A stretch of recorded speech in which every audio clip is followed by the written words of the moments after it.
السلام عليكم، مرحبا بكم فيديو جديد. اليوم ان شاء الله غادي نشوفوا حاشات صغار ديال المقله. كيجيو لذاذ بزاف وهشاش، ما قاصحين ما والو، كيجيو بنان بنان بزاف. تبعوا معايا المقادير والطريقه. غادي ناخذ في الاول نص كيلو ديال السميده رقيقه، السميده ديال الحرشه. غادي نزيد عليه كيس من سكر فانيلا، وغادي نزيد قبيصه ديال الملحه وجوج معالق كبار ديال السكر سنيده. غادا نضيف نصف معلقه صغيره ديال خميره الخبز، وغادا نضيف كيس من خميره الحلويات 8 غرام، وغادا نضيف نص كاس ديال زيت نباتيه. غادي نبسبس مزيان هذيك السميده في الزيت. هانتو كيف ما كتشوفوا غادا نبقى نخلط حتى تلبس ليا السميده كامله في الزيت. تبان ليا تلبست كلها بالزيت كيف ما كتشوفوا على هذا الشكل. هانتو كيف ما شفتوا حتى كنجمع داك العناصر كامله اللي عندي وكنلبسها بالزيت، وكنبدا نضيف في الحليب بشويه بشويه. تقدروا تعوضوا الحليب بالماء اولا ديروهم بجوج، ديروا نص حليب ونص ماء. كنبقى كنخلط وكنزيد الحليب تنحصل على القوام المناسب. انتم كيف ما شفتوا هنايا راه باقا محتاجه للحليب.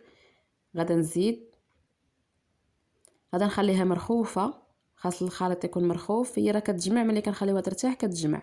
هانتو شفتوا كيفاش راه كتبان لكم بحال جاريه، ولكن راه غادا تجمع. صافي غادي نخليوها ترتاح واحد 15 دقيقه. غطيو عليها وخليوها واحد 15 دقيقه ونبداو نشكلوها. هيا هنايا بعد ما ارتاحت لينا غادي ناخذ شويه ديال السميده الرقيقه. فاش تشكلوها انا غادي ندير غير هذاك الغطاء ديال واحد القرعه ديال الشوكولاته عندي. الا كان عندكم هذاك السيركل ديالها استعملوه. اللي ما عندوش متوفر يخدم باي حاجه عنده في الدار. انا غادي نخدم غير بهذا الغطاء.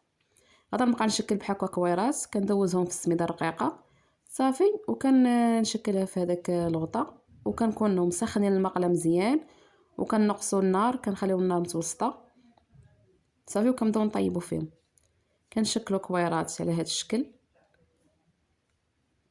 صافي. كنديرهم في داك الغطاء باش تاخذ الشكل المناسب، وكنديرهم في المقله. كنبقى على هذا الشكل حتى كنكمل الخليط ديالنا. ملي نكمل نعمر المقله نتسناهم حتى يتحمروا من التحت. راه كتبان لنا انها نشفات من الفوق، كيبان لينا بدات كتنشف صافي. ملي كيتحمروا كنقلبوهم على الجهه الاخرى. انتو كيف ما شفتوا ملي غادا طيب راه غتبان لينا نشفت، كتبدا تاخذ داك كتبقاش رطبه بزاف من الفوق. انتو كيف ما شفتوا كنقلبوها بسهوله كنلقاوها محمره من التحت. كنقلبهم كاملين يتحمروا على الوجه الثاني ونزولهم ونرجع نكمل الخليط اللي بقى ليا. كتجي لذيذه بزاف هاد الحرشه، غير جربوها.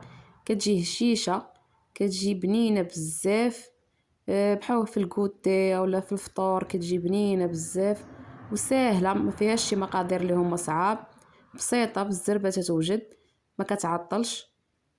هانتو كيف ما شفتوا راه كامله تحمرت شويه اللوين، كتجي زوينه بزاف صافي. ملي غادا تحمر لنا على الوجه الثاني غادا طيب غادي نزولها. هانتو كيف ما شفتوا تحمرت دابا على الوجوه بجوج صافي. غادا نزولها. هذا هو الشكل النهائي ديالنا. كتجي زوينه بزاف لذيذه هشيشه، ما تشبعوش منها. غير جربوها وبالصحه والراحه. وما تنساوش دعموني باللايك والاشتراك.